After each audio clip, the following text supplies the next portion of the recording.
Listo. Mm, pero hasta ahora los experimentos han indicado que eso ya empezó a hacerlo Galileo, pues, Galileo con experimento de caída libre de los cuerpos, ¿cierto? Que todos caen con la misma aceleración, la misma velocidad cuando llega al piso, independiente de la sustancia, ¿cierto? Eso ya lo empezó a entender Galileo, pero pero no vio la manera pues todavía ahí clara de la, pero todavía estaba, en Galileo no estaba el concepto de masa gravitacional, pero ya se entendió desde Galileo la equivalencia de estas masas, masa inercial y masa gravitacional. Newton entendió eso, claramente, que esta masa no es la misma, físicamente no es la misma que la masa inercial, hizo experimentos con péndulos y llegó a mostrar la equivalencia, ¿cierto? Y luego fue mejorado por otros físicos, matemáticos como Bessel, mejoró el experimento de Newton, también trabajó con péndulos para ver esta equivalencia de estas dos masas, y luego ya pues en el siglo, a finales del siglo XIX, a principios del 20 los experimentos de Eobos, ¿cierto? Ahora entonces el más famoso de todos son los experimentos, que es lo que realmente se considera como lo más preciso, lo más exacto que ha llegado para mostrar la equivalencia de estos dos, de estos masas, ¿cierto? Eh, entonces, los experimentos de Evo mostraron entonces la equivalencia de la masa gravitacional o gravitatoria y la masa inercial. O sea, la masa gravitatoria equivalente, no es que sean iguales, equivalentes a la masa inercial. Eh, Ya, quiere decir que la masa, un par de masas, digamos, m sobre la masa gravitacional, vamos a llamarla mg, m sobre su masa, la masa gravitacional, ¿sí? Es prácticamente una constante, ¿cierto? Y esto es para cualquier masa, para cualquier cuerpo, para todo cuerpo, ¿sí? Digámoslo así, para todo cuerpo material, ¿sí? Tratando de decirlo matemáticamente, cada es una constante, ¿cierto? Alguna constante. Entonces, entonces ya de acuerdo al sistema de unidades uno puede escoger, como son iguales para todas las sustancias, uno puede escoger simplemente por convención, coger K igual a 1. Ya al ser una constante, ¿qué va a importar entonces el valor que le demos? El valor más sencillo, más simple es K igual a 1. Y eso tiene que ver, eso lo puede hacer definiendo la unidad de masa, ¿cierto? Eso quiere decir entonces que para el caso del acá, de un cuerpo sobre la superficie de la Tierra, ¿cierto? Vemos entonces que aplicando la segunda ley de Newton, nos dice la segunda ley,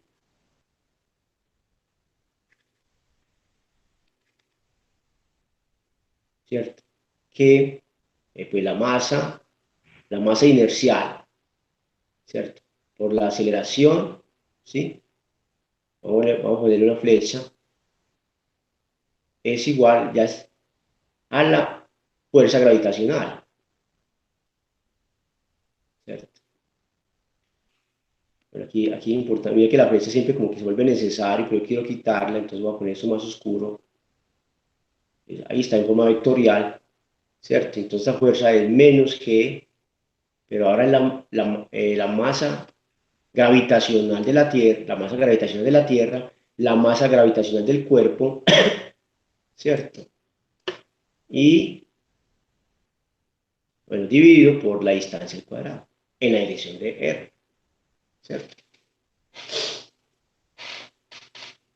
Entonces, miren, esta masa que aparece en el lado izquierdo de la ecuación de la dinámica, de la segunda ley de Newton, es otra masa, esta masa es distinta a esta masa, conceptualmente, físicamente distintas.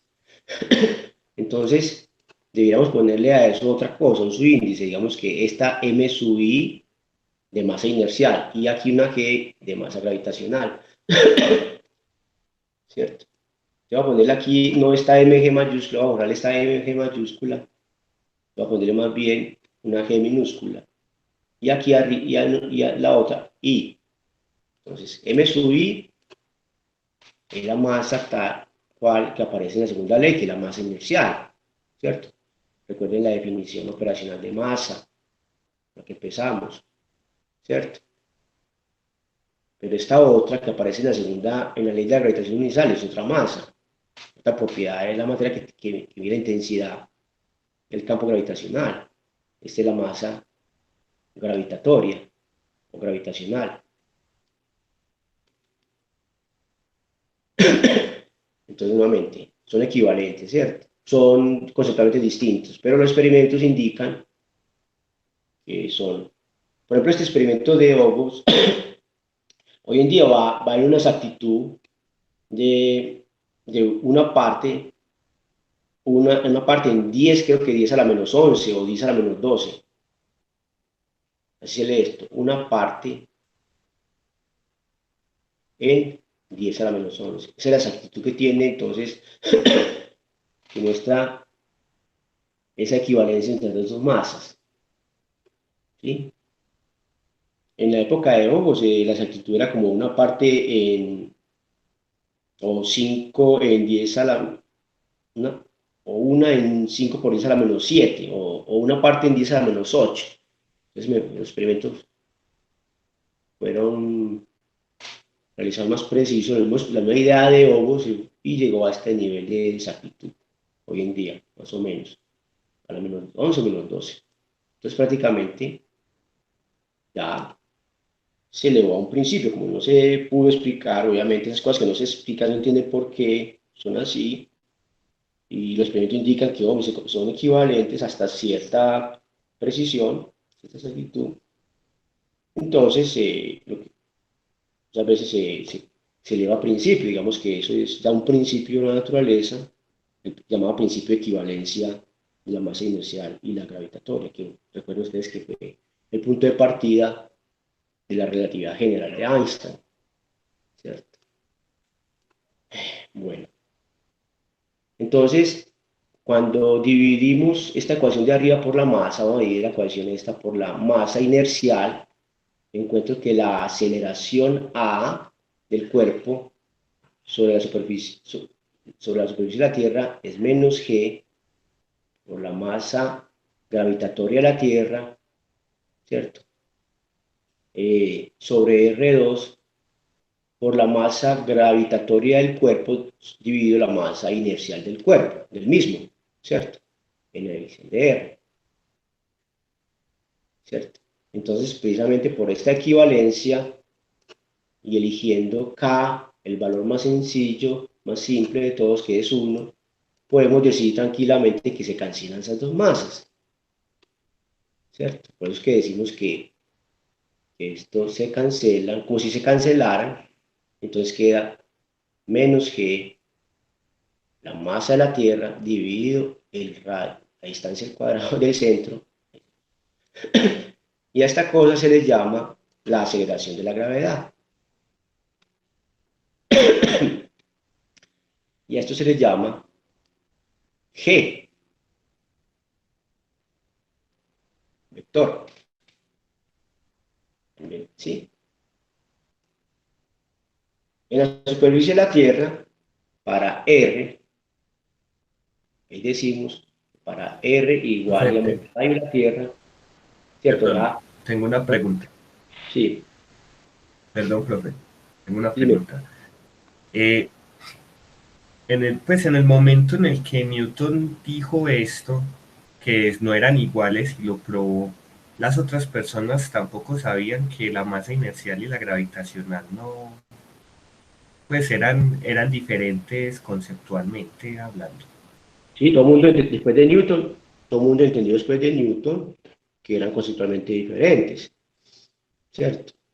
Pero los experimentos que hizo Newton indicaban que hombre, era prácticamente lo mismo, la precisión, la exactitud en la época de Newton, no recuerdo bien, pero era, digamos, por decir algo, una parte en 10 a la 3,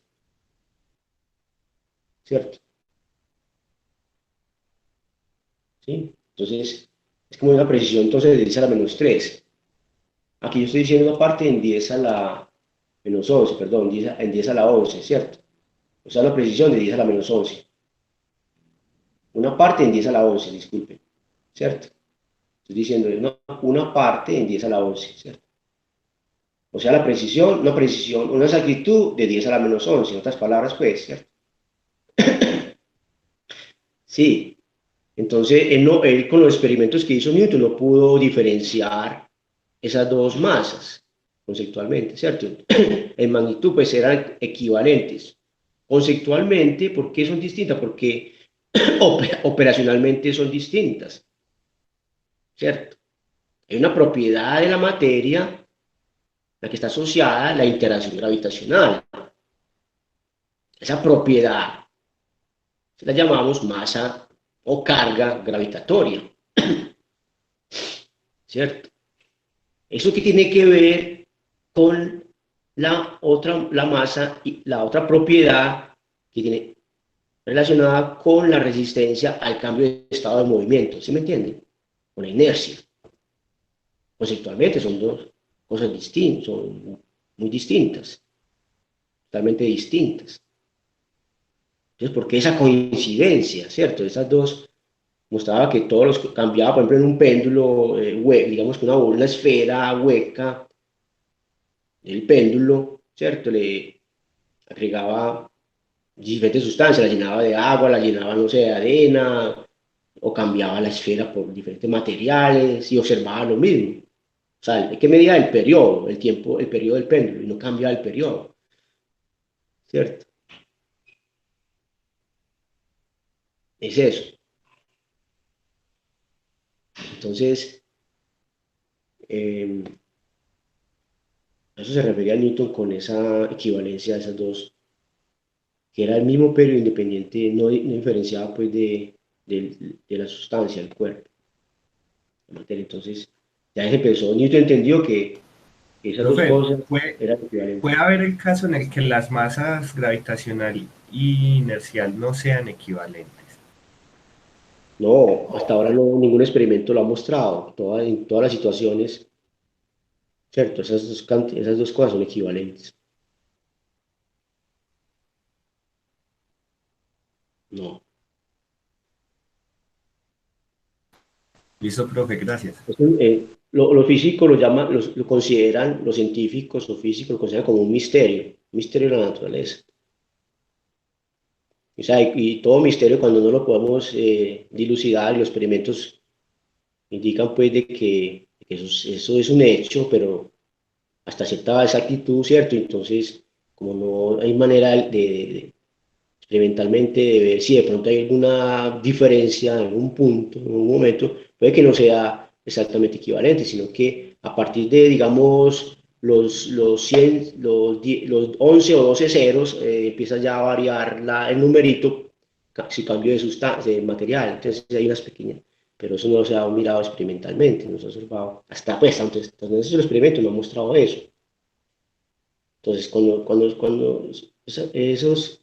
eso es un misterio. Normalmente lo que hace el físico es elevarlo a principio, como lo que no podemos explicar. Ahí entonces a partir de ahí, ¿sabe? Un principio, una ley no se explica, ¿cierto? No se demuestra, ¿cierto?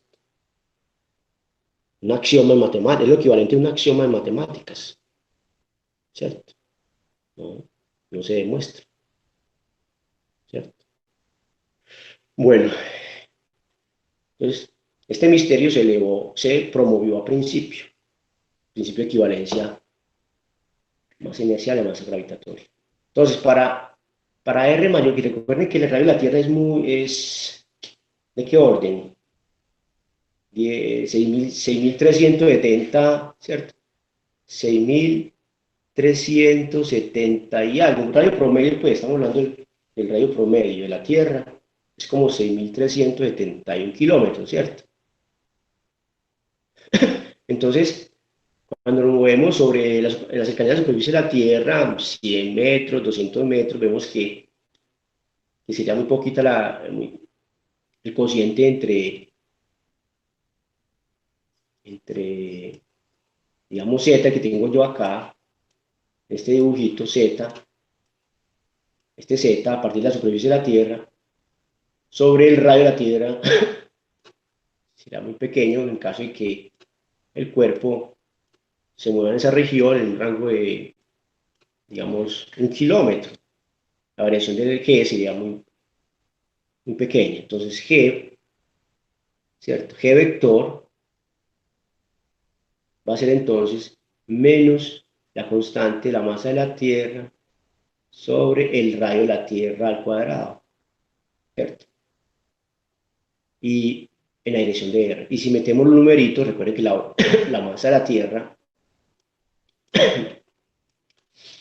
ay, la masa de la Tierra es 5.9, miren ustedes en Wikipedia, 5.972 por 10 a la 24 kilogramos. Entonces, con esto meten esos Profe, numeritos. ¿Cómo? ¿eso cómo se mide? ¿Cómo?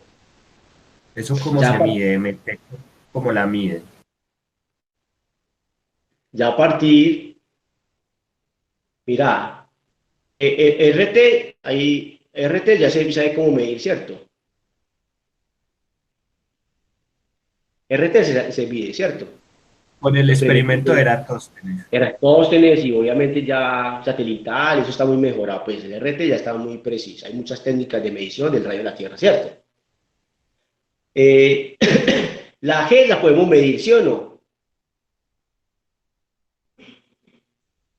La G la medimos directamente, experimentos, hay muchas formas de Sí, medir con los tiempos. Con los los tiempos de tiempos subida y bajada. y los espacios recorridos. Y la constante de Cavendish, pues ya la vienen midiendo desde Cavendish, ¿cierto?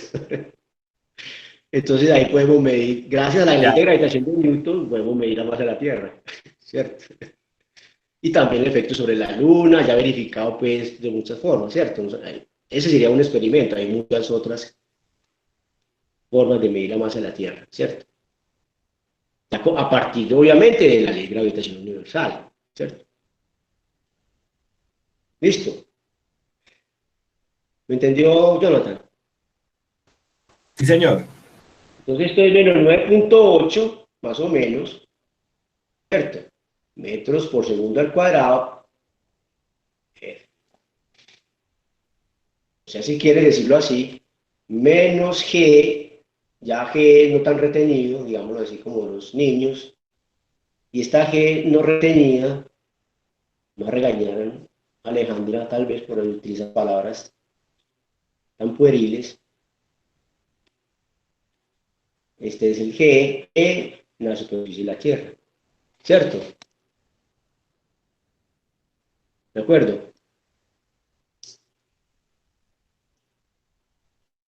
Bueno, y así podemos mirar cuándo mejorar, mejor dicho, mejorar a G, si quisiéramos, si pues está la superficie de la Tierra, pues estamos en la cercanía de la superficie de la Tierra, entonces vemos que la Tierra es plana, ¿cierto? Entonces, por acá está el cuerpo cayendo, esta es la distancia Z, ¿cierto? A partir de acá del suelo te mido, yo tengo allá en la esferita, lo voy a traer aquí a otra escala, ¿cierto? Este es el eje Z, positivo, hacia arriba. Aquí está el cuerpo de masa M, ¿cierto? Y está cayendo, digamos, G, caída libre, ¿sí? Y este es Z, desde el suelo. Entonces quiero medir G, que ya será función de, pues G es función de R, ¿cierto? Pero aquí lo puedo expresar en función de Z, ¿cierto?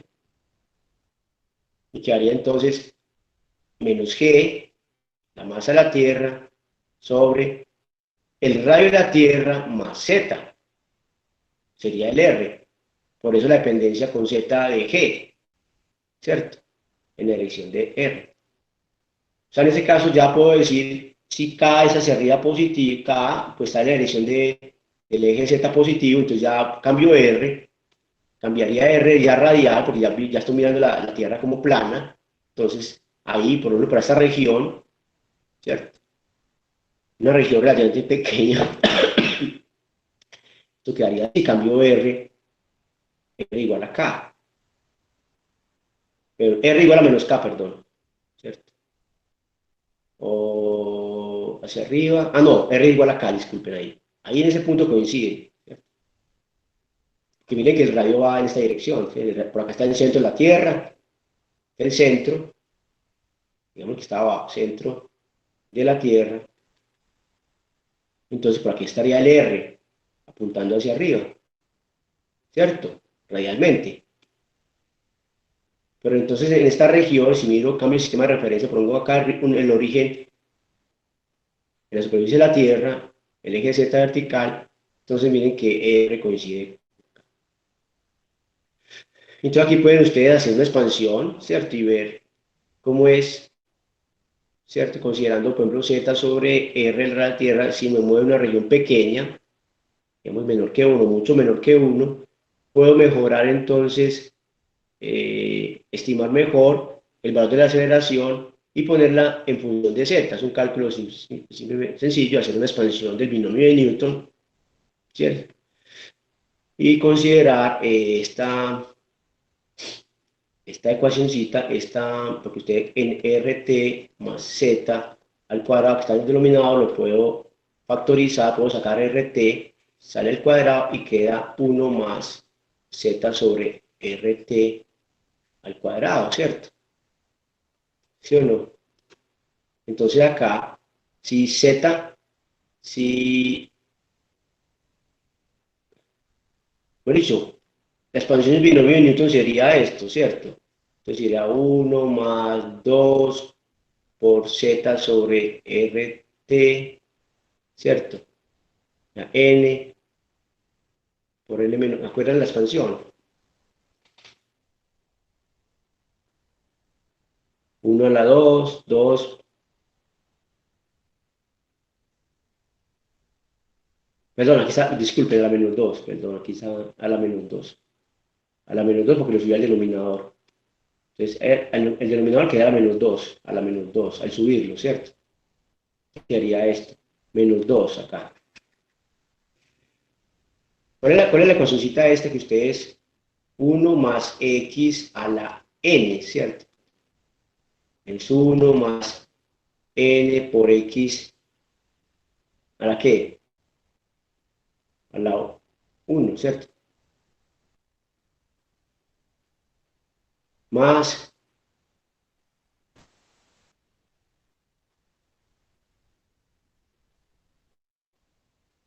n por n menos 1 sobre 2 factorial por x a la 2, ¿no es así? ¿Cierto? Más, etcétera. ¿Cuál sigue? N por n menos 1 por n menos 2 sobre 3 factorial y así, ¿cierto? Por x a la 3.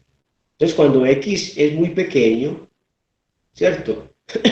Este 1 más x a la n, ¿cierto? Es prácticamente 1 más n por x, ¿cierto?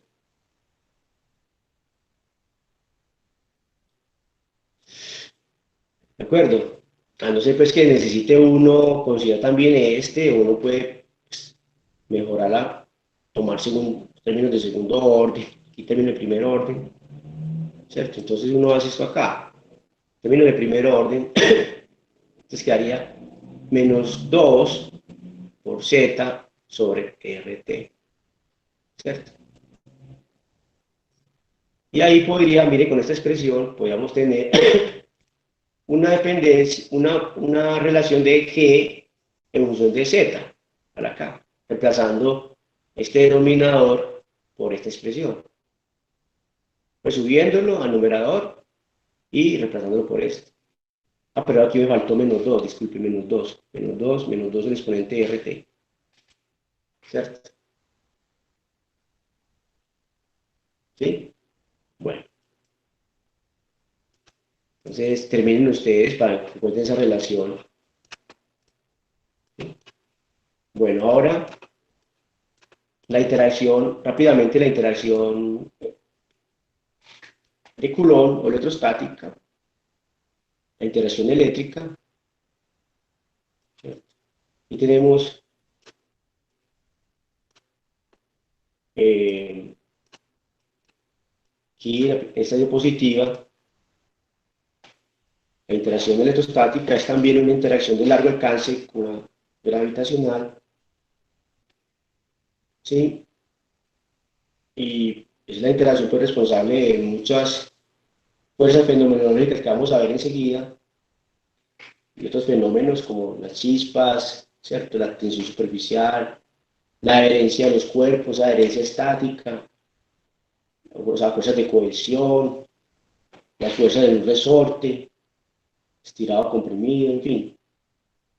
Es una fuerza que la tenemos a diario, ¿cierto? Esa fuerza o ley de Coulomb tiene la misma forma matemática que la ley gravitacional de Newton. Esta ley fue formulada un siglo después, ¿cierto? Como en 1700, después de la gravitatoria, la gravitacional, alrededor de 1785, por Coulomb. Entonces, una vez, antes de Coulomb, pues se sabía que había dos tipos de electricidad, la vítrea y la resinosa. Eso van a entender ustedes en el próximo curso bien. Que llaman positivas o negativas, ¿cierto? Entonces, sabemos que como está este dibujo acá, ¿cierto? Las fuerzas en igual signo se repelen, ¿cierto? Aquí, cuando las dos tienen el mismo signo, se repelen. Si esta es, por ejemplo, más y esta es más, tiene electricidad positiva, y si tiene electricidad negativa, también se repelen, ¿cierto? Entonces, la atracción aparece cuando tienen signos contrarios, ¿cierto? ¿Sí? Hay una atracción entre ellos, ¿cierto? Entonces, es lo que diferencia que la ley de gravitatoria, la ley de gravitación universal, es una ley atractiva.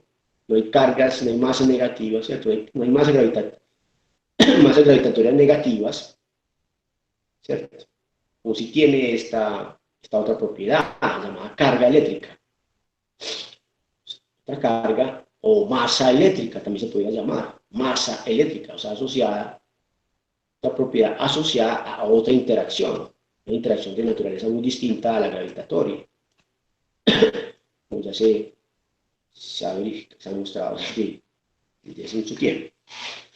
Entonces, cuando estas dos masas, como tengo dos partículas, dos cuerpos pequeños, muy pequeños, y podemos decir que tienen una carga, una masa eléctrica, y esta tiene otra masa o carga eléctrica. Vamos Q1 y Q2, ¿cierto? Damos rótulos distintos, que es otra interacción, y la distancia entre ellas es R. Entonces, se encontró experimentalmente que esta fuerza eléctrica es directamente proporcional a las cargas, ¿cierto? A la magnitud de esas cargas, e inversamente proporcional a la distancia al cuadrado. Q1 por Q2, mire que es una ley muy similar a la ley anterior, ley del inverso cuadrado. Pero ahora la constante va a ser una cosa muy distinta, la constante, digamos, eléctrica, vamos, K sub E.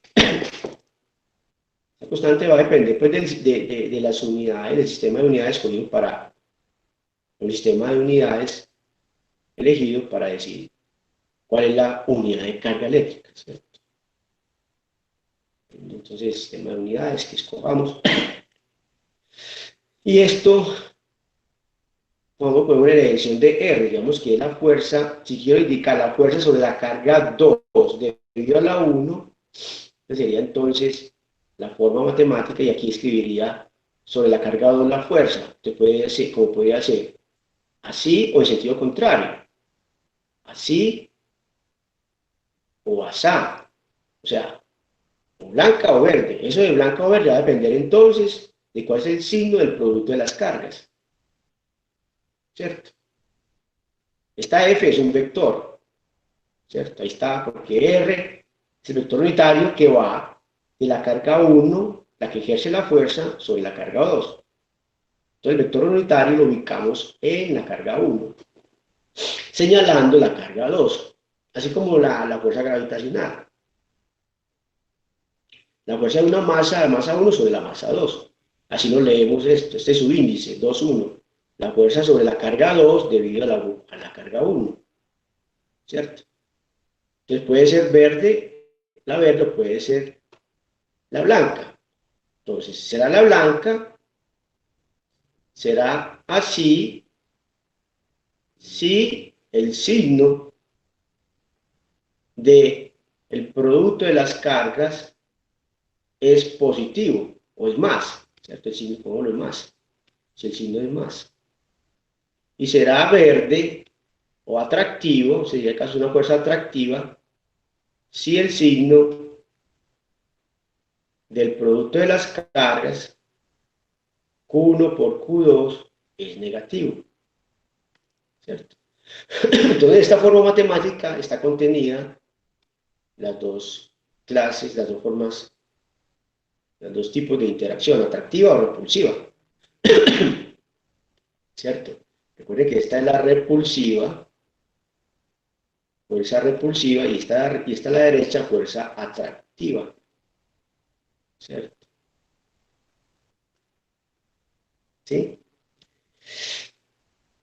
Bueno, y esa constante pues también se determina experimentalmente, ¿cierto? Esa constante Ke, la constante eléctrica, tiene el valor de, después lo entenderán en el curso de física 2, de 10 a la menos 7, porque se escoge así, el valor numérico de la velocidad de la luz, el valor numérico de la velocidad de la luz al cuadrado. ¿En qué unidades? Newton, muy bien, que el lado izquierdo es fuerza, entonces Newton, metro al cuadrado arriba, porque abajo hay distancia al cuadrado, y arriba hay carga, carga por carga, entonces la unidad de carga en este sistema internacional es el que llama como se llama la carga, se llama Coulomb, al cuadrado. Esta C mayúscula es la unidad de carga eléctrica en el sistema internacional. Unidad de carga eléctrica en sistema internacional. Coulomb. Entonces sería el valor de K. Si usted hace el cálculo, recuerden que la velocidad de la luz, así se nota casi todos los libros con una C minúscula, es la velocidad de la luz. Recuerden la velocidad de la luz. Es 2 puntos, es casi 3000, ¿cierto? Es 2 puntos, ¿qué? 2.9979, algo así. No tengo aquí como el número, creo que es así. 2.9979 por 10 a la 8 metros por segundo. Miren, ahí si tienen Wikipedia a la mano, Internet, verifiquen este valor numérico de la velocidad. Pues tiene más cifras significativas. Esto sería en metros por segundo. Entonces, numéricamente sería esto elevado al cuadrado, este numerito, elevado al cuadrado, ¿cierto? Y por 10 a la menos 7 nos da entonces la constante eléctrica igual a 8 puntos, casi 9 por 10 a la 9, ¿cierto? Newton, metro cuadrado sobre Coulomb al cuadrado, ¿cierto? Bien, ahora vamos a hacer un ejemplo sencillo, un ejemplo para entender esa diferencia de intensidad que tiene estas dos interacciones, la gravitacional y la eléctrica. Un ejemplo donde comparamos estas dos fuerzas. Entonces aquí este dibujito está mostrando, estas dos bolitas esféricas representan un par de protones, digamos, ¿cierto? Es un protón,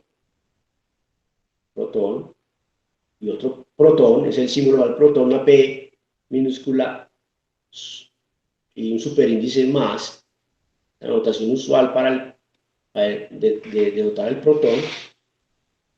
Y sabemos que la carga de un protón es la misma carga eléctrica, experimentalmente la carga eléctrica, ¿cómo decirlo? Si que lo podemos decir así, esta Q mayúscula signifique la carga de cualquier cosa que queramos. La carga, por ejemplo, del protón es la carga la magnitud de la carga de un electrón, ¿cierto?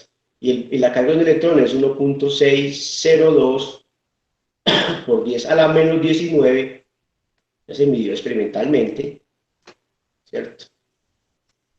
Los experimentos de Millikan, de la gota de aceite, bueno, se puede estimar esta. Hay otros experimentos. Coulomb, mire que entonces es este valor de la carga eléctrica de un electrón muy pequeña comparada con la unidad de la carga eléctrica en el sistema internacional. Es 10 a la menos 19 Coulomb prácticamente, ¿cierto? Entonces con ese valor, ¿cierto? Y con la masa del protón, entonces estas dos cosas que vamos a comparar, tenemos, por un lado, voy a volver aquí, bueno, voy a dibujar otra vez aquí las dos partículas, ¿cierto? Tengo color rojo, ¿dónde está el rojo? Con naranja, digamos, este es el protón, y este es otro protón, ¿cierto? Pues por un lado tengo la fuerza eléctrica, que es, pues, tiene el mismo signo de la carga, entonces será repulsiva. Esta es la fuerza eléctrica, y la fuerza gravitatoria, pongámosle azulita, es atractiva, ¿cierto? Entonces la blanca es la eléctrica, ¿cierto? Esta de acá es la fuerza eléctrica, voy a poner un subíndice E, ¿cierto? Y la fuerza de arriba es la fuerza gravitacional, F sub G, ¿cierto? Entonces, pues tienen carga eléctrica, ¿cierto? Tienen un valor de E, esta tiene E y esta tiene E, y obviamente tienen una masa gravitatoria, masa M, ¿cierto? O masa inercial, pues ya me la equivalencia. Entonces, la masa del protón, ¿cierto? Es 1.67, ¿cierto? 1.67 por 10 a la menos 27 kilogramos, ¿cierto? Entonces son datos que debemos tener muy presente, ¿cierto? Tratar de memorizarlos muy bien, la masa de un protón, la masa de un electrón, la carga eléctrica de un electrón, la carga eléctrica de un protón, que es la misma numéricamente, solo cambia el signo nomás, la masa de la Tierra, la velocidad de la luz, son valores que debemos tener muy presente. Ojalá memorizarlos muy bien. Entonces con eso, pues miramos la fuerza gravitacional, hacemos el cociente entre la fuerza eléctrica o al revés, entre la fuerza eléctrica y la fuerza gravitacional. Entonces miren que están separados, digamos, una distancia R. Cuando reemplazamos la ley de Coulomb arriba y abajo la ley de gravitación de Newton, miren que se cancela R al cuadrado, ¿cierto? ¿Qué nos va a quedar? Arriba queda la constante eléctrica, ¿cierto? El producto de las cargas, o sea, E al cuadrado, E por E, ¿cierto? Esa para la fuerza eléctrica sobre R2. Pero el R2 se va con el R2 de la fuerza gravitacional. Y abajo queda la constante de Cavendish, G, por el producto de la masa, o sea, M al cuadrado, ¿cierto? Entonces, reemplazando los numeritos, ya tenemos ahí, esto le va a dar una cantidad muy, muy, muy pequeña, asombrosamente pequeña. 1.24 por 10 a la 36. Entonces, por eso dijimos al principio del curso, comparando estas cuatro fuerzas fundamentales, la fuerza nuclear, la fuerza fuerte, la fuerza débil, la fuerza gravitacional, y pusimos la fuerza nuclear igual a 1, ¿cierto? Como unidad, la fuerza la fuerza eléctrica como 10 a la, o electromagnética como 10 a la menos 2, y la fuerza gravitacional la he puesto como 10 a la menos 38. Mire, entonces, comparada con la fuerza fuerte, 10 a, menos 30, a la 38, pero con la eléctrica sería a la 36, porque la eléctrica es 10 a la menos 2 la fuerza fuerte. De bien que más o menos está con ese, eso habíamos hecho, ¿cierto? Más o menos, esto es una estimación, ¿cierto? Y eso a nivel de los protones, pero a nivel de los quarks, a nivel fundamental, ya más fundamental todavía, es otra la comparación que hay que hacer. Pues ya, otros numeritos acá, pero no se diferencia mucho tampoco. Otro orden de magnitud, pero no sabe diferenciar mucho. Sigue siendo enormemente grande estas comparaciones, estas dos fuerzas. Bueno, eso está ahí, ya, porque entonces no podemos quedarnos todo el tiempo hablando de estas dos fuerzas. Lo que vamos a detenernos más son las fuerzas de corto alcance, las fuerzas, las fuerzas de contacto, que son precisamente como fuerzas residuales de las fuerzas electromagnéticas, básicamente.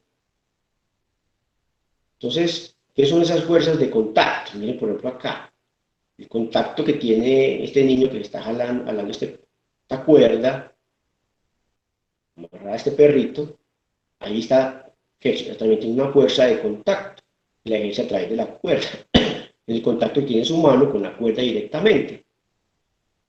Son fuerzas ahí fuertes de fricción, de contacto, que al apretar fuertemente puede jalar y no correr su mano sobre la cuerda, porque hay una fricción ahí. Vamos a entender esa. Y la fricción es otra clase de fuerza de contacto. Y luego la cuerda, vamos a ver que esas fuerzas de contacto transmiten alrededor de la cuerda que llaman tensión, y luego llega a ejercer una fuerza del perro, ¿sí? Esas son fuerzas de contacto, de corto alcance, de muy corto alcance, orden de distancias atómicas, ¿cierto? Son fuerzas, también se puede entender como realmente tipo fuerzas de Van der Waals. O sea, las fuerzas de Van der Waals son una especie de fuerzas residuales de la fuerza eléctrica, la interacción electrostática fundamental. Porque no hay fuerza propiamente eléctrica porque digamos que la materia que conforman los cuerpos normalmente son eléctricamente neutros. O sea, la carga de los cuerpos, el perro, las moléculas que conforman, constituyen el perro, la cuerda y este niño, ¿cierto? La carga neta es prácticamente cero, cero, ¿cierto? Todos los cuerpos que vemos, según la naturaleza, son eléctricamente neutros, ¿cierto? Entonces uno espera, si no hay carga, entonces la carga neta es cero, como hay la interacción eléctrica.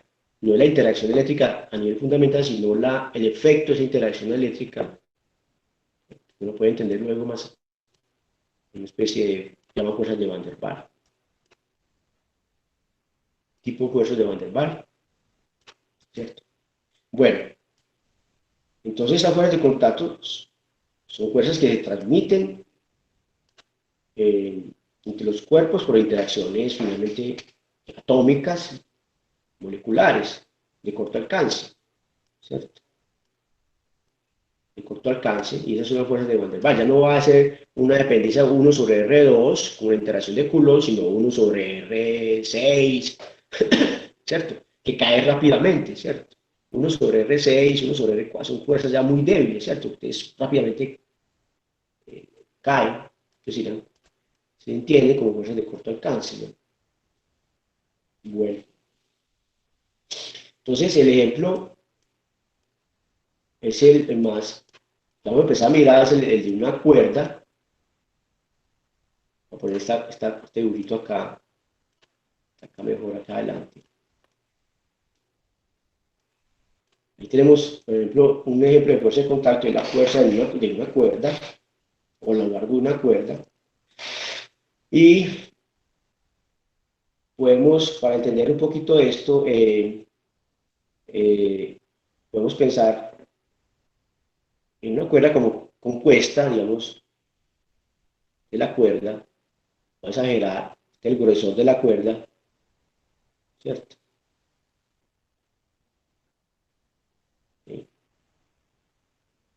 y la puedo mirar, ¿cierto? O la puedo analizar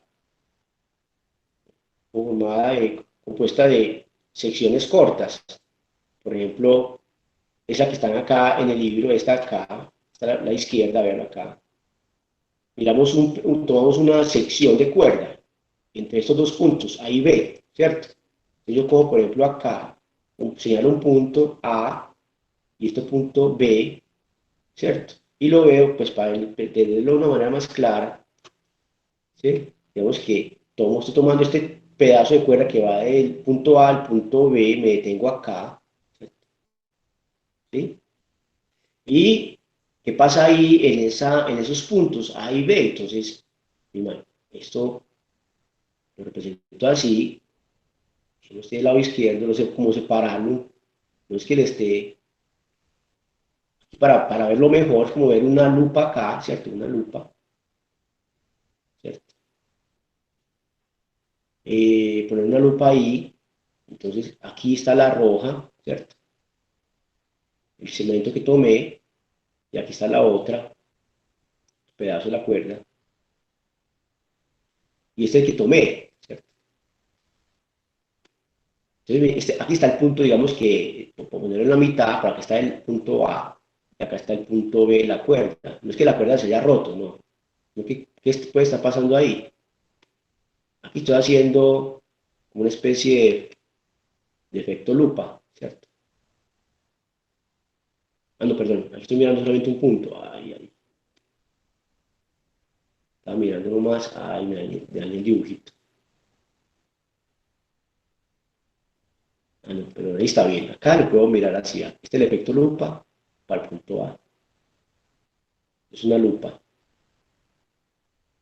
¿cierto? Y en uno de los puntos A o B, ¿cierto? Entonces lo que está pasando, entonces aquí creo que esta parte de acá está ejerciendo una fuerza atómica, las fuerzas intermoleculares, las muestro con estas Fs, ¿cierto? Acá, con estas Fs, F, si esta es F, esta será menos F, ¿cierto? Y así para la otra, esta es F', o esta de acá es F', esta será menos F'. Ahí tenemos un par acción-reacción, es un par, acción, reacción, ¿cierto? Igual para el lado izquierdo, ¿cierto?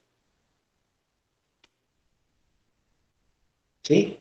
Las F y F' son pares acción y reacción. Menos F y F y menos F' y F', ¿cierto? Entonces, eh, esta magnitud, esta aquí son vectores, como muestra la flechita, ¿cierto? Pero la magnitud de esas fuerzas es lo que llamamos tensión, aquí T. Entonces, tensión no es que sea, aunque en los diagramas de cuerpo libre, el programa anterior, yo puse tensión como una flechita arriba, pero realmente la tensión no es es un vector, es la magnitud de una fuerza, ¿cierto? En cada punto, ¿cierto? Se puede, si queremos ver con el diagrama del cuerpo libre, el programa anterior, se necesitaba pues, mostrar el vector, entonces le puse la tensión, le puse una flechita para promover la tensión a vector, pero bueno, entendamos que físicamente, pues, para precisar pues, el concepto de tensión. La tensión propiamente no es un vector, ¿cierto? Se habla tensión en un punto de la cuerda, ¿cierto? O a lo largo de una cuerda, ¿sí? Y así para la otra. En general, entonces, aquí estas Fs son vectores. No voy a escribir, no voy a dibujarles la flechita arriba, ya saben por qué, para no cargar esto en la anotación de esto, ¿verdad? Y además este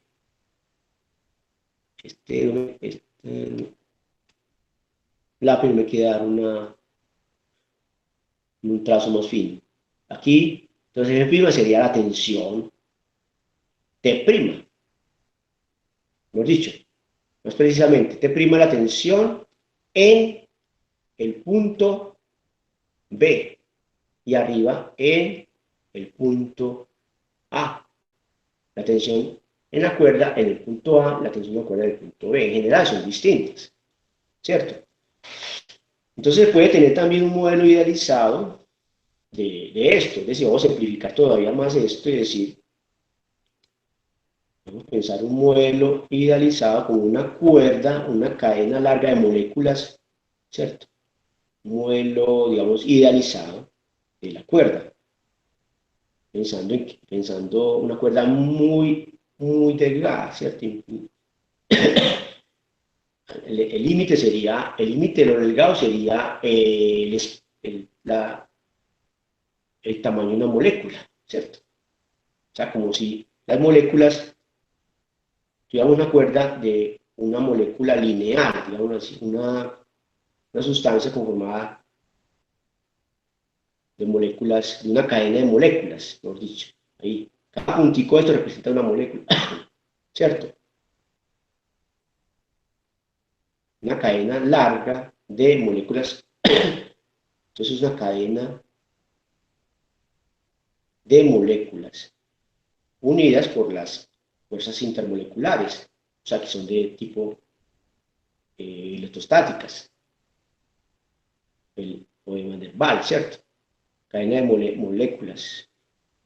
Cada molécula es eléctricamente neutra, en general, ¿cierto? La molécula se conforma, no sé, cualquier sustancia, un hilo, por ejemplo, de aluminio, fino así, alguna fibra, ¿cierto?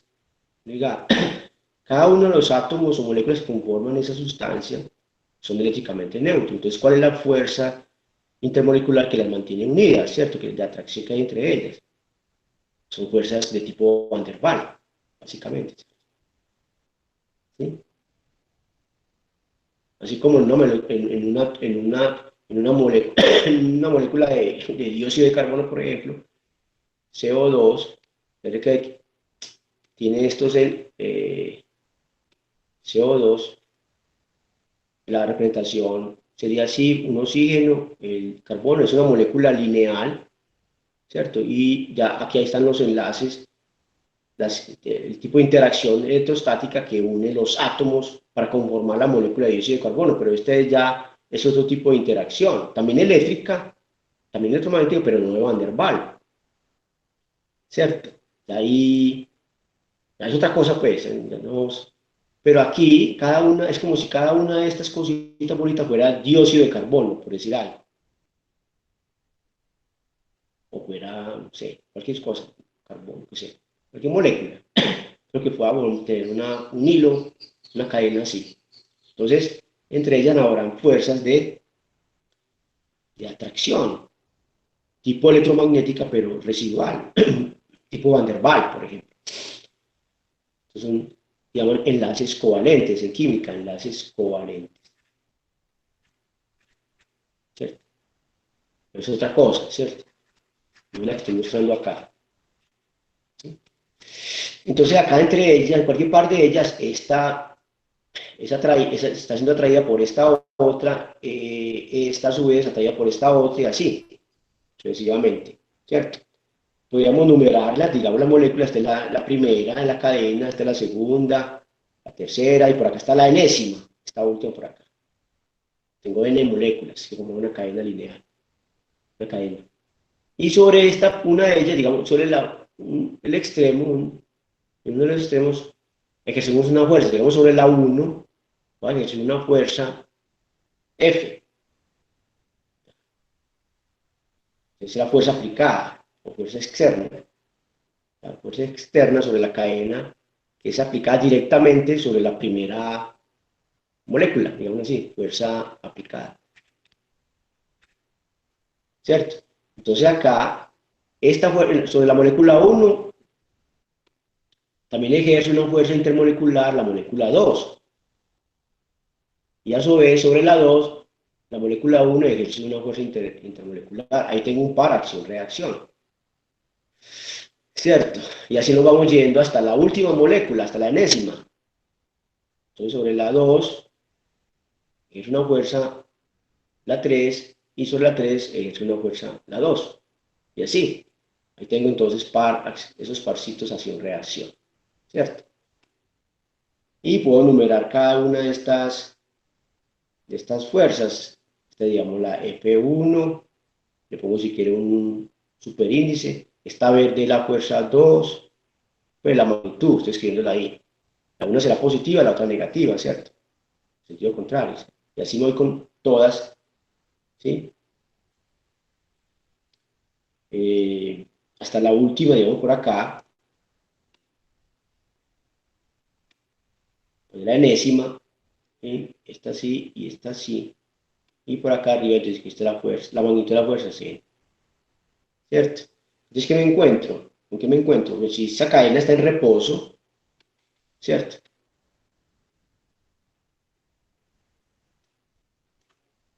Si la cadena está en reposo, si la cadena con todos, o cada una de las moléculas está en reposo, por ende cada una de las moléculas, aplico la segunda ley de Newton, a cada una de ellas, ahí tengo n diagramas de cuerpo libre, o un diagrama de cuerpo libre para n cuerpos, ¿cierto? N moléculas, ¿cierto? Entonces, para la molécula 1, por ejemplo, la molécula 1, la primera, la fuerza aplicada a F y esta fuerza que llamé F1, la que ejerce la molécula 2, es la 1. Entonces, si esta molécula está en reposo, concluimos la segunda ley, ¿cierto? Que F, la magnitud, es igual a F1, ¿cierto? De la magnitud, ¿cierto? Acá arriba es vector, no olviden, acá arriba estoy escribiendo el vector, ¿cierto? Aquí retenido, ¿cierto? Y acá más suave, ¿sí? Y así me voy con las otras. Y si miro la segunda molécula, la 2, entonces la molécula 2 está ejerciendo la 1, ya, forma vectorial sería menos esta F anterior, esta F de acá, sea el negativo de esta, y sobre ella a su vez actúa la molécula 3, que es una F2, en ese sentido, digamos así. Y esta es la molécula 2, y así sucesivamente, entonces tengo hasta la enésima molécula, ¿cierto? Ese sería el diagrama de cuerpo libre para cada una de las moléculas. Entonces tengo además de este segundo cuerpo, leo que la magnitud de 1 es igual a la magnitud de 2, ¿cierto? ¿Sí? Miren por qué puse un signo menos acá, menos F super 1, porque yo si llamo que F1 F1 llamo a este vector apuntando en ese sentido, entonces esta está apuntando en sentido contrario a esta 1. Entonces le puse menos, porque estos son vectores. De arriba son vectores. Bueno, y así nos vamos entonces hasta la enésima n-1, es igual hasta la enésima molécula, N2. ¿Qué encontramos? Miren que encontramos finalmente que F, ¿cierto? La molécula que actúa,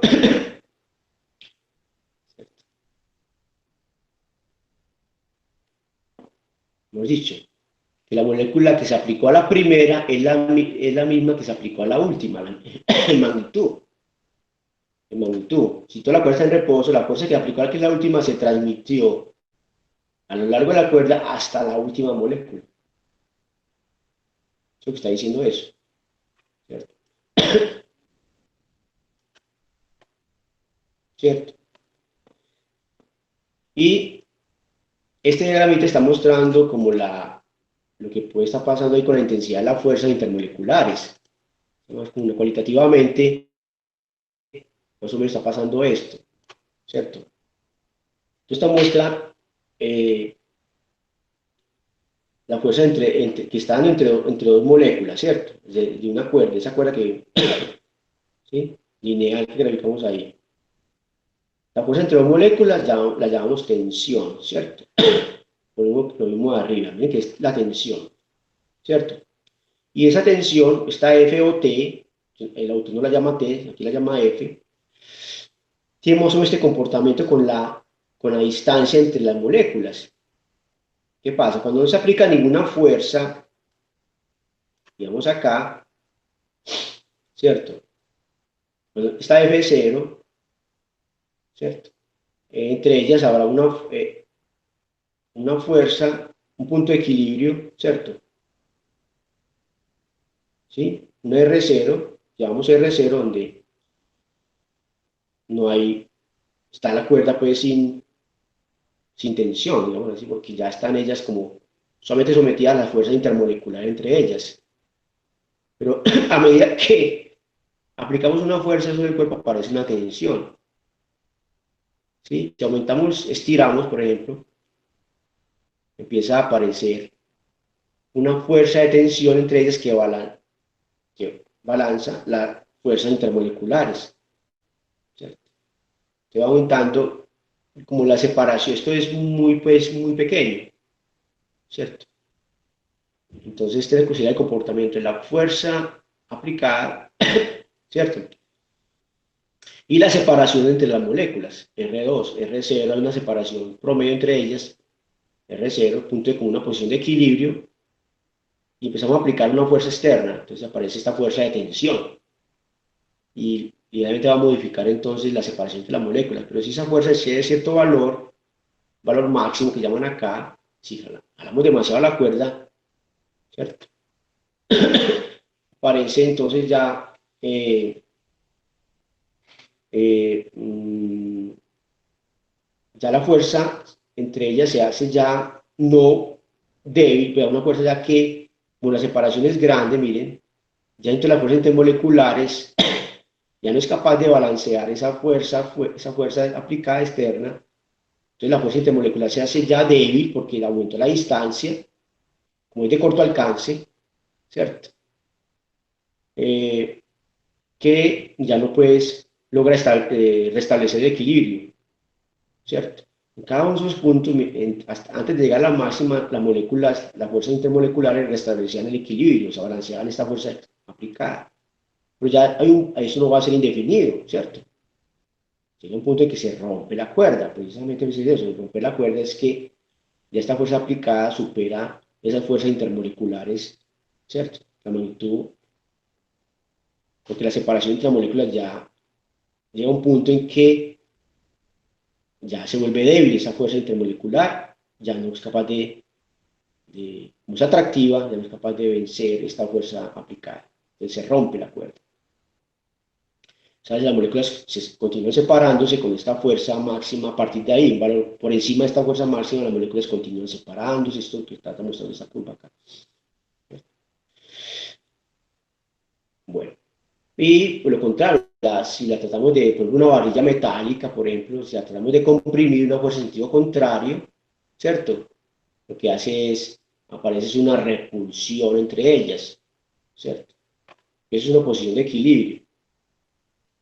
Eso bueno, más adelante lo vamos a ver. Entonces, cuando es por debajo de esa posición de equilibrio, aquí sería la posición de equilibrio.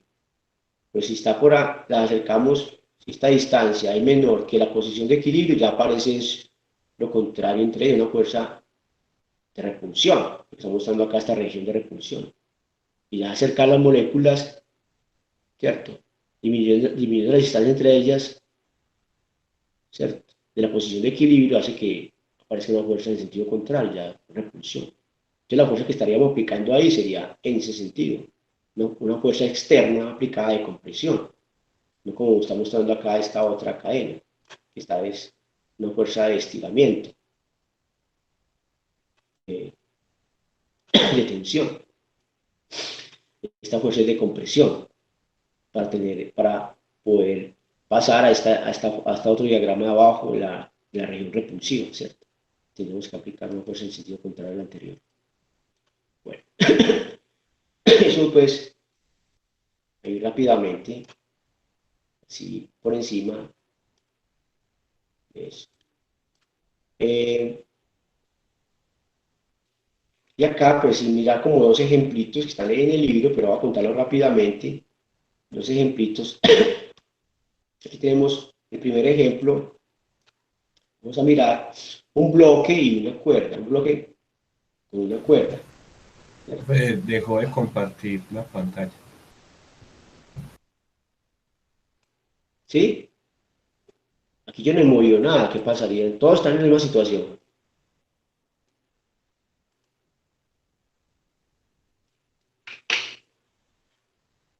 Sí, profe. Ya, no ven la pantalla, muy raro. No, señor. Voy a tener entonces que, a ver, mover esto. Yo no he dejado de compartir, ¿qué pasó acá?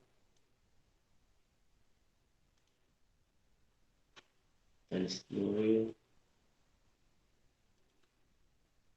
Voy a ponerla otra vez a ver si es que, muy raro. Ahí, pero muy raro, yo no he movido nada. Ahora sí. Sí, profe, ahora sí. Entonces, miren, este primer ejemplito, el más sencillo de todos, una cuerda, un bloque de masa M mayúscula y una cuerda ahora de masa M, ¿cierto?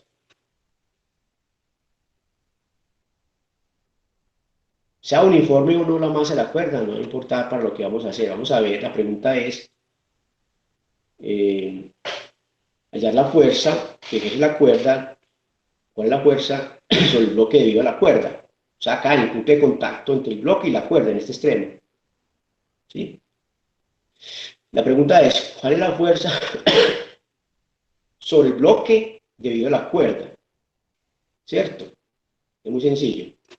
Es un ejemplo muy sencillo que lo hacemos en 3 minuticos. Vean.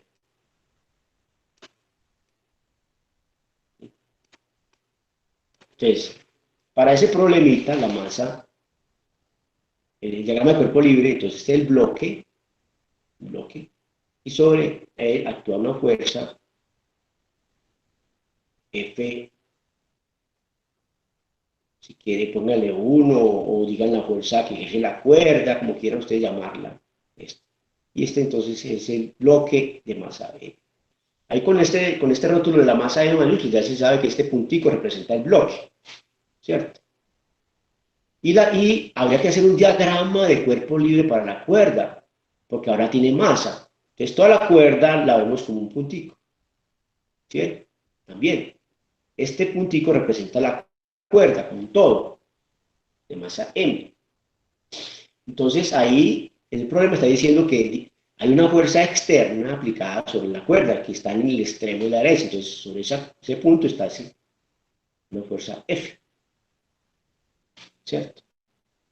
Al mismo tiempo, el bloque es un punto de contacto, ¿cierto? Cuerda-bloque, en esa región de contacto, el bloque ejerce una fuerza sobre la cuerda, aplicada en ese extremo izquierdo de la cuerda.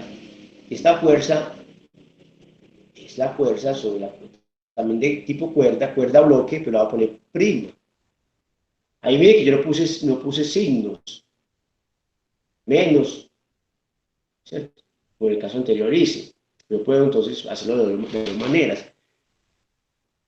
Voy a poner un menos y le quitaría la prima a esto, porque es sentido contrario al anterior, no porque sé que es un par acción y reacción. F, C y FC prima conforman un par acción. Claramente, ¿cierto? Eso lo tienen ya muy claro, espero si no me preguntan, que es una de las cosas conceptuales que hay que tener muy claras. Par acción, reacción. Porque está asociada a la misma interacción. Esta interacción de contacto bloque-cuerda. ¿Cierto? Entonces de ahí vemos, ya tenemos diagrama de cuerpo libre, usted puede decir, bueno, en esta dirección, como es el movimiento, no, mire que no estamos mirando superficies, o está en el campo gravitacional de la Tierra, nada, no, solamente tenemos eso. Puede estar, o sea, estaría en el espacio interestelar, por decir algo, lejos de cualquier influencia gravitatoria. Pues sí, queremos darle más contexto a eso. Entonces, en esta dirección, el sistema de coordenadas apropiado sería esta línea. ¿Cierto? Llamamos entonces el eje X y en ese sentido sería el positivo, ¿cierto? El origen lo podemos poner en alguna parte, ¿cierto? Pero ahora no va a interesar. Entonces, con eso, pues, tendríamos ahora la ecuación sería la segunda ley de Newton, La fuerza, la suma de las fuerzas sobre el bloque, acostumbrado a ponerle flecha a todos lo que sea vector. No quiero evitar eso ya. Entonces este es el vector fuerza cuerda sobre el bloque. Es la masa inercial del bloque por la aceleración, ¿cierto? La aceleración del bloque, ¿cierto? Ahí tengo entonces la segunda ley de Newton para el bloque. Y para la cuerda, entonces tengo las dos fuerzas, la F aplicada más la fuerza que ejerce el bloque sobre la cuerda, y eso es la masa inercial de la cuerda por la aceleración de la cuerda, ¿cierto? Bloque, cuerda, listo. Entonces, en componentes, miren que ahí la componente sería muy sencillo, pues acá, porque es un problema unidimensional. Entonces, el lado izquierdo simplemente queda un poquito menos retenido. F cuerda, ¿cierto? Igual a masa por A, B. Y la otra quedaría entonces, miren, ya sentido contrario, F está a la derecha y Fc' está a la izquierda, menos Fc', pero como C, Fc y Fc' como un paración y relación, sería entonces, le quito la prima, ¿cierto? Esto es Fc menos Fc. Así que, bueno, no dejemos, lo pongamos así, enredamos esto, ¿cierto? Y esto es masa por la aceleración de la cuerda. Ahora, si la cuerda, ojo, si la cuerda la cuerda no estira, mejor dicho, si la cuerda no estira, inextensible, ¿cierto? Una cuerda, si la cuerda es inextensible, si la cuerda no estira, es decir, si esta es la longitud de la cuerda L, es decir, va a permanecer constante durante el movimiento, entonces claramente vemos que hay una ligadura, ¿cierto? La ligadura vemos que, o que las dos se mueven con la misma aceleración. Aquí no podemos meternos no necesariamente meternos con más detalle. La aceleración del bloque es igual a la aceleración de la cuerda, que llamamos A para ahorrar escritura, ¿cierto? Entonces así, ¿cierto? Las ecuaciones que tenemos, estas ecuaciones voy a escribir arriba, ¿cierto? Tengo entonces que, primera ecuación, Fc, masa del bloque por A, y F menos Fc igual a M por A. Sumamos, así como para hacerlo más sencillo, dividimos por la suma de la masa, que finalmente nos da que F, miren que se cancela Fc, F es igual a es igual a F, la fuerza aplicada, sobre M más M, ¿cierto?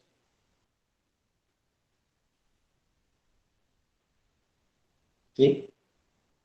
Entonces con esto, pues llevamos está preguntando la fuerza C, la fuerza que ejerce, tenemos que Fc pues va a ser igual a la masa del bloque dividido por la masa del bloque más la masa de la cuerda, ¿cierto? Por F. Eso es lo que está preguntando, ¿cuál es la fuerza, ¿cierto? Sobre el bloque debido a la cuerda. Esa es la respuesta. Se está mostrando que la fuerza, si la cuerda tiene masa, si consideramos la masa de la cuerda, o sea, la fuerza que aplicamos en un extremo de la cuerda no se transmite íntegramente al bloque. Va a ser una fuerza menor. La fuerza que estamos aplicando acá es en el extremo derecho de la cuerda. En el extremo izquierdo, la fuerza que ejerce la cuerda sobre el bloque sería en el extremo izquierdo. Ahí, en ese punto de contacto, es otra la fuerza, como muestra esto. Es una fuerza menor. En general, entonces, si consideramos masa, le consideramos la masa, la tenemos en cuenta en nuestros cálculos, la masa de la cuerda, entonces, fuerza aplicada a la cuerda no se transmite íntegramente a través de la cuerda, a lo largo de la cuerda, ¿cierto? Solamente cuando M, si, en caso particular, si M es mucho menor que M, ahí decimos, podemos, como primera aproximación de que cuerda de masa despreciable, ¿cierto? Pues es decir, por eso que cuando esto ocurre, entonces tomamos en nuestros cálculos y decimos simplemente 0, pero esto es como una aproximación. Decimos cuerda, pues que decimos cuerda de masa despreciable.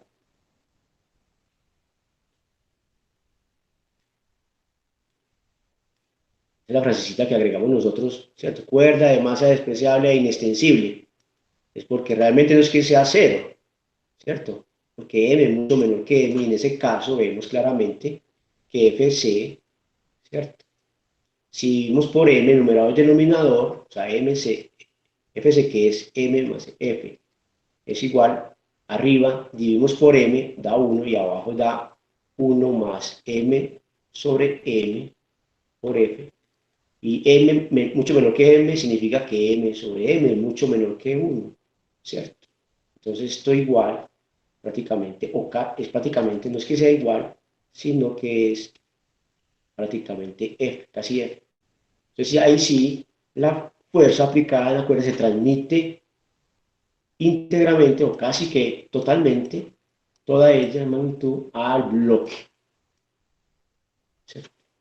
Y estarán los dos casos, pues, cuando la masa de la cuerda es comparable a la masa del bloque, o cuando la masa de la cuerda es muy grande comparada con la masa de, pues, los otros casos, pues, para que ustedes los examinen, ¿cierto? Y el otro ejemplo, el segundo ejemplito, está muy interesante estudiarlo, si lo traje acá, es este, una cuerda, ¿cierto? Colgando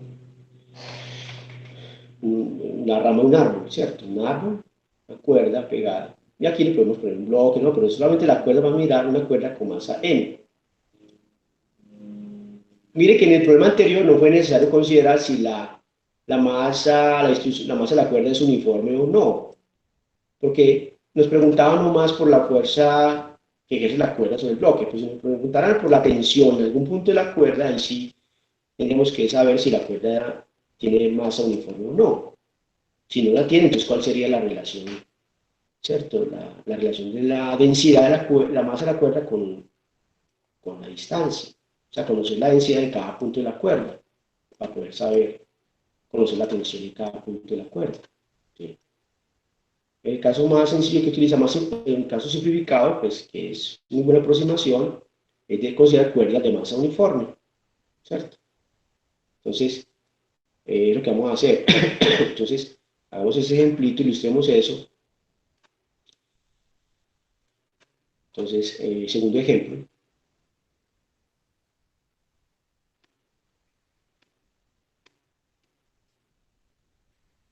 Ejemplito 2.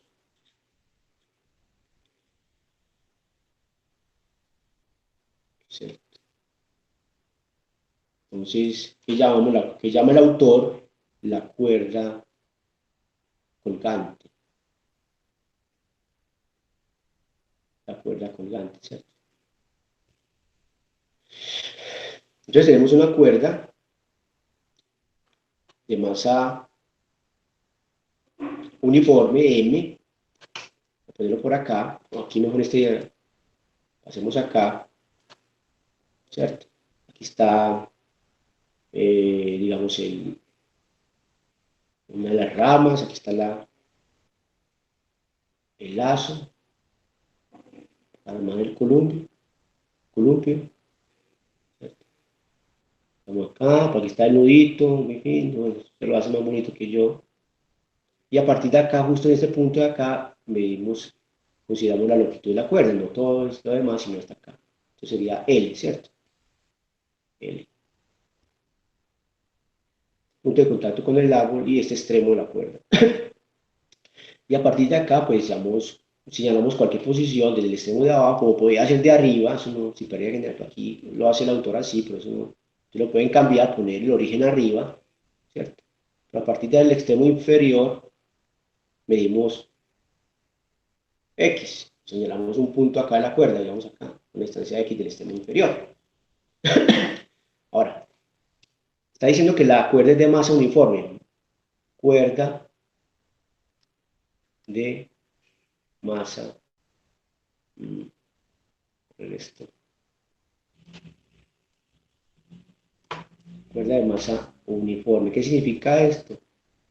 Que la densidad lineal de masa, la puedo calcular, voy a llamar la densidad lineal de masa lambda, la puedo calcular, ¿cierto? Dividiendo la masa total. Bueno, esa masa total se refiere a la masa que está acá colgada, la masa la masa de la cuerda colgada. No toda que está ahí amarrada en el árbol, no la rama, sino a partir de acá, ¿cierto? Esa es la que se tiene en cuenta ahí como cuerda. Entonces sería L sobre la longitud, ¿cierto? Es en el caso entonces de tener una distribución uniforme de masa, todo sobre todo, toda la masa sobre toda la longitud, ¿cierto? Así se calcularía, ¿cierto? Entonces la masa del pedazo de cuerda que vamos a mirar de longitud X, ¿cierto? Esta masa la voy a llamar M, ¿cierto? Tiene una masa M, ¿sí? Pues podríamos también hacer diagrama de cuerpo libre para eso más sencillo, así como está, lo pueden dejar, o si quieren un puntico, este puntico tiene una masa M, y sobre este entonces actúa la fuerza gravitacional mg vector y la fuerza de contacto entre el resto de la cuerda, ¿cierto? Y este pedazo de cuerda, ¿cierto? A lo largo de la cuerda. Acá en este punto habrá una tensión particular, en este punto una tensión, que es la que ejerce la cuerda, la fuerza de contacto en este punto intermolecular, acá, tensión, y depende de X en esa posición. Y pongamos que una flecha de la tensión, ¿cierto? Perdón, ya, disculpen. Pues acá ya es un vector, quiero decir. Entonces, como no quiero utilizar esta notación, simplemente pongo así, ¿cierto? Acá la vuelvo a escribir, a representar, esta es la tensión que depende de X, ¿cierto? Ahí está mal dibujado un poquito, ¿cierto? Aquí, pero más vertical, ¿cierto? Y además, esta realmente debe tener como la misma magnitud, ¿cierto? Porque está en reposo. Ahí sería diagrama. Entonces, ambos representan, aquí puede también decir peso, mg. Ambos son diagramas de cuerpo libre, como quiera. ¿Sí? Bueno, entonces acá el peso, m, lo puedo obtener a partir de lambda. Como pueden ver, es lambda por x. ¿Cierto? Entonces ahí, la dinámica nos dice que T depende de X, ¿sí? Más el peso, o sea, M, G es 0, la cuerda en reposo. Cuerda en reposo. Cualquier segmento de la cuerda está en reposo. ¿Cierto? Entonces aquí sale, reemplazando, ¿cierto? Que T, ya la magnitud T de X es igual a la masa sobre L, hemos dicho, un paso anterior, sería, bueno, el paso anterior sería ya en componentes, ¿cierto? En componentes. Componentes. Componentes. Un sistema de coordenadas. Sistema de coordenadas inercial. Bueno, quiero decir, por ejemplo, no sé, desde arriba al origen, aquí en este pongo el eje, el origen. Yo quiero hacia abajo sea positivo. También esto, no sé, Y, ¿cierto? Eje Y positivo hacia abajo, ¿cierto? X lo utilicé para distancia, no quiero confundar Y como la coordenada, ¿cierto? X puede ser cualquier otra variable, ¿cierto? No sé, algo así. O ponerlo abajo. Muchas formas, como que, pues, ahí podemos hacer esto para que no se confunda. Como eso está en reposo, acá entonces podemos decir el origen, lo pongo en este extremo. De muchas maneras llegamos a lo mismo. Aquí en el extremo inferior pongo el origen de este sistema de coordenadas, digamos que representa nomás un eje, que es el único realmente ahí relevante, y hacia arriba, a partir de ahí, yo digo, este es el eje X, bueno, una vez, X positivo hacia arriba, ¿cierto? Entonces, en el caso sería que T, las componentes estarían así, Tx, T positivo, menos, mire que es menos mg, ahí serían componentes, ¿cierto? Entonces, espejo, ya no es un vector, esto es la magnitud de la tensión, o sea, la tensión, así la tensión, mg, igual, y reemplazo lo que es m lambda por x, y reemplazo lo que es lambda, que sería m x sobre l. Entonces ven ustedes que la tensión ya va a depender de el tamaño de x. Entonces cuando llega al extremo arriba, la tensión acá justo arriba en el punto de contacto con el árbol va a ser el peso de la cuerda. Y en ese extremo la tensión va a ser cero, cuando aquí vale cero. Bueno, pues claramente está mostrando esto que T, la tensión, es menor o igual que cero, mayor o igual que cero y menor o igual que mg, ¿cierto? En el x, pues x es menor o igual que cero y mayor o igual que cero y menor o igual que l. Listo. Este es el ejemplito entonces que quería mostrarles. Ahora en la fuerza normal,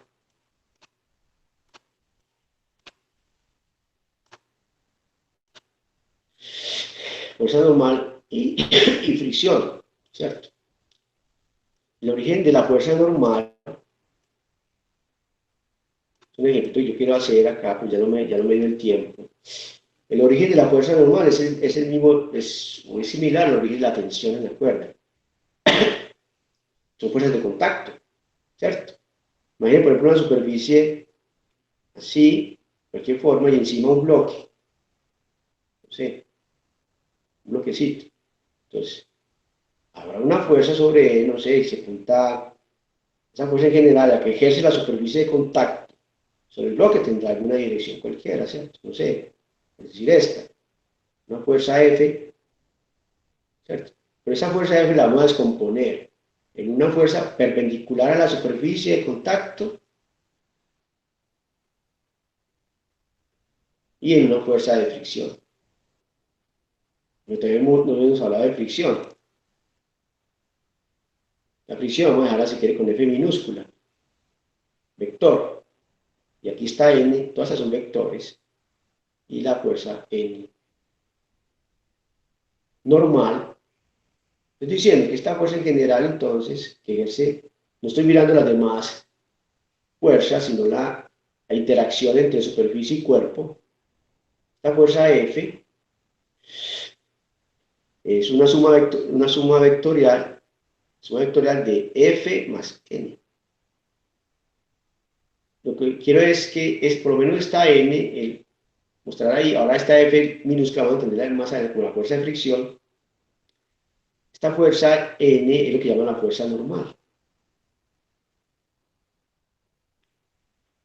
Entonces es una fuerza de contacto. Entonces es una fuerza perpendicular a la superficie de contacto entre el cuerpo, el bloque y esta superficie.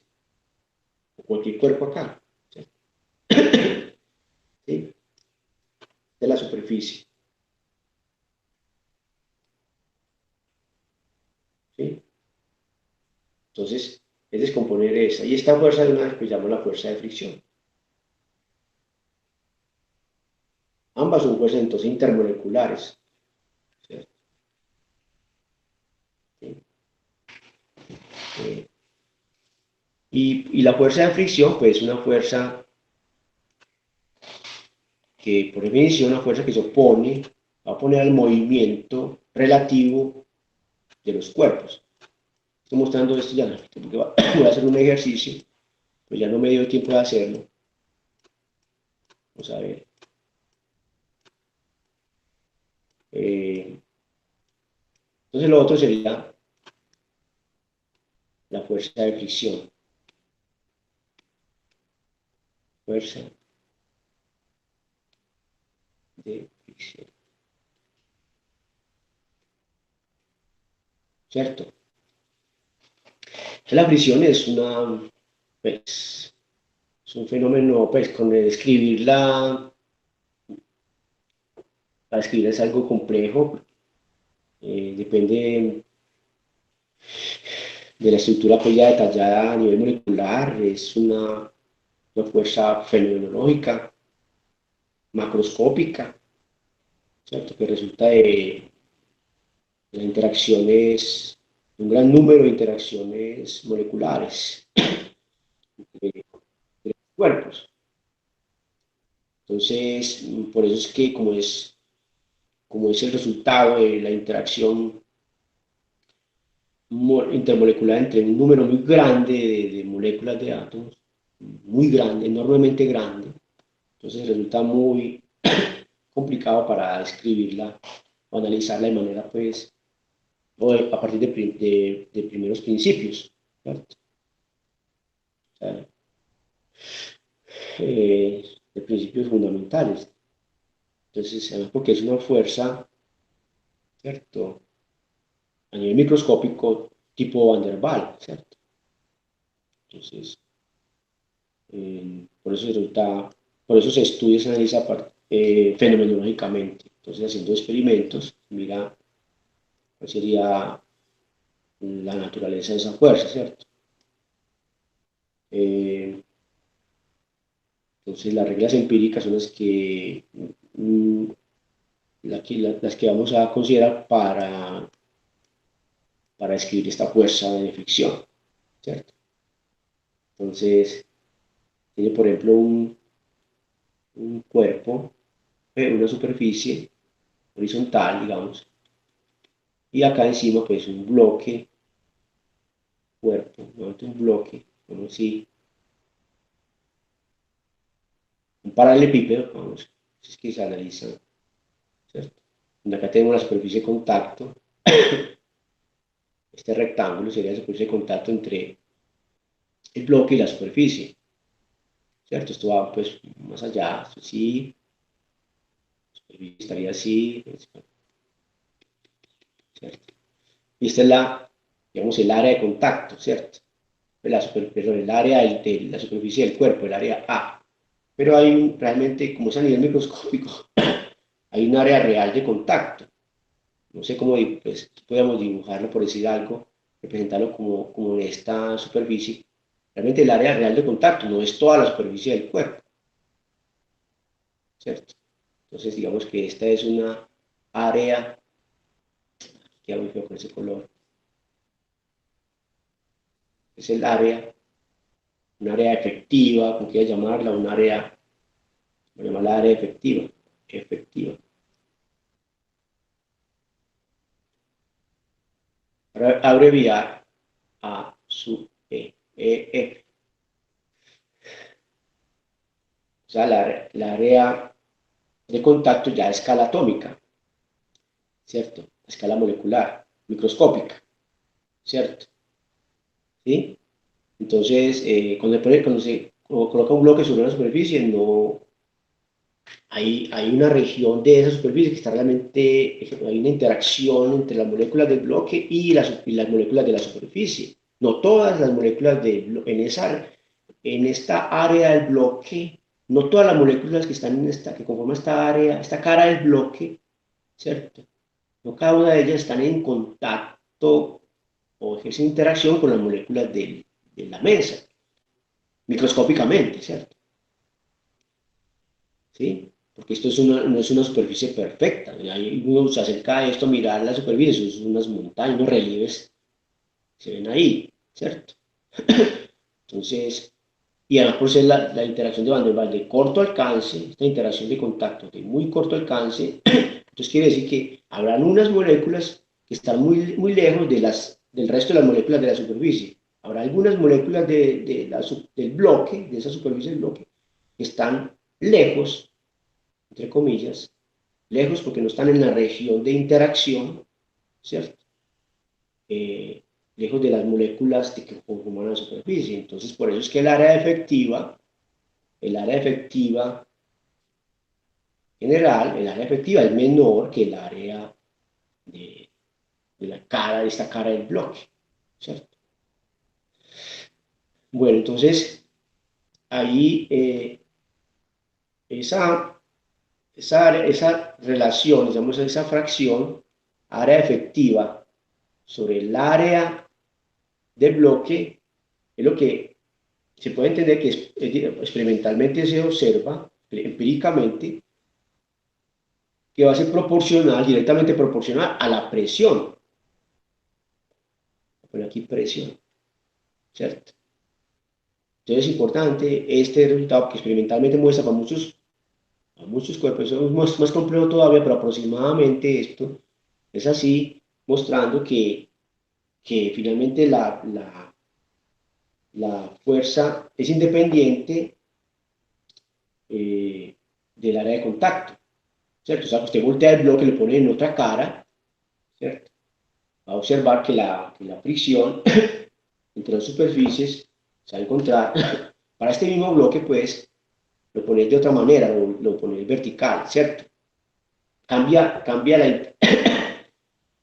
cambió ambas áreas, cambió A, se volvió A' y el área efectiva se volvió A efectiva prima.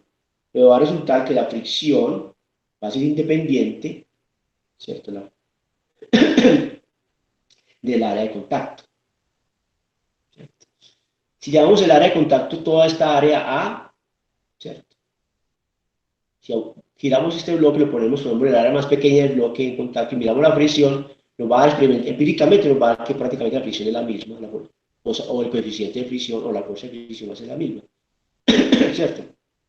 Es por esto precisamente que la fracción del área efectiva sobre el área de contacto es directamente proporcional, es proporcional a la presión.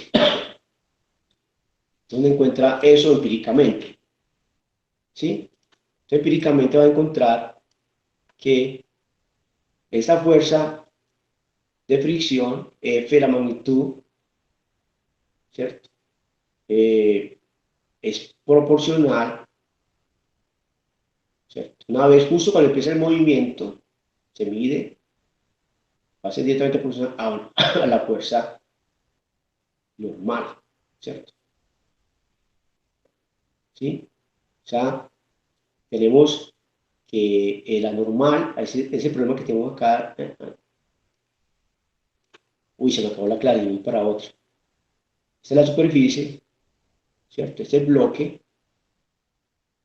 y estamos hablando de la normal, como acabo de definirla, hacia arriba, perpendicular, y esta F sería cuando, justo cuando empieza a moverse, digamos que si la dirección de movimiento va a ser así, X, entonces empiezo a aplicar una fuerza a esto, y habrá un rango de fuerza al que esto no se mueve, está diciendo que hay una fuerza F que, digamos que aquí estoy aplicando la fuerza en este sentido, una fuerza F, y no se mueve, ¿cierto?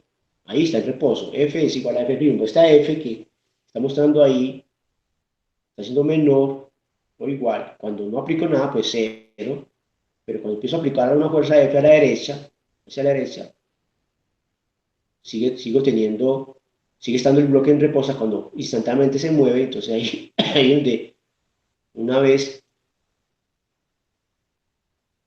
empieza a moverse lo que llamamos mover, o sea, que es la que llamamos la fricción cinética. Y esta, en este rango, seríamos la fricción estática. Aquí tendríamos la fricción estática. Y acá justo cuando ya está en movimiento, medimos este mu, este coeficiente, y le llamamos la fricción dinámica, cinética. Cinética. Esta sería la situación cuando empezamos a aplicar una fuerza y se mantiene el bloque en reposo, ¿cierto? Y si esta F está dirigida siempre o es dirigida opuesta a la velocidad relativa, ¿cierto? Entonces la fuerza de fricción decrece ligeramente cuando empieza a moverse. Es decir, uno puede ver que este coeficiente de fricción estático, cuando llegamos aquí justo antes de empezar a moverse, mediríamos un coeficiente, este mu, una coeficiente de fricción sería mayor que cuando ya está en movimiento, que es el de arriba, este, ¿cierto? Bueno, dejemos esto para la próxima clase para no explicarlo así hasta la carrera. Entonces, ahí continuaremos la próxima clase y pues hacemos unos dos ejercicios propuestos, uno o dos, pasamos a viscosidad y esperamos empezar o ver todo la ley de Hooke, momento armónico simple, ¿cierto? Bueno, entonces, por lo menos esta semana termino o empiezo el último tema que sería la ley de Hooke, momento armónico simple, y ya el miércoles terminaríamos pues ya como de hacer problemas la próxima clase, la próxima semana, y ya pues el miércoles la próxima semana estaría con ejercicio y todo pues el tema para el primer parcial.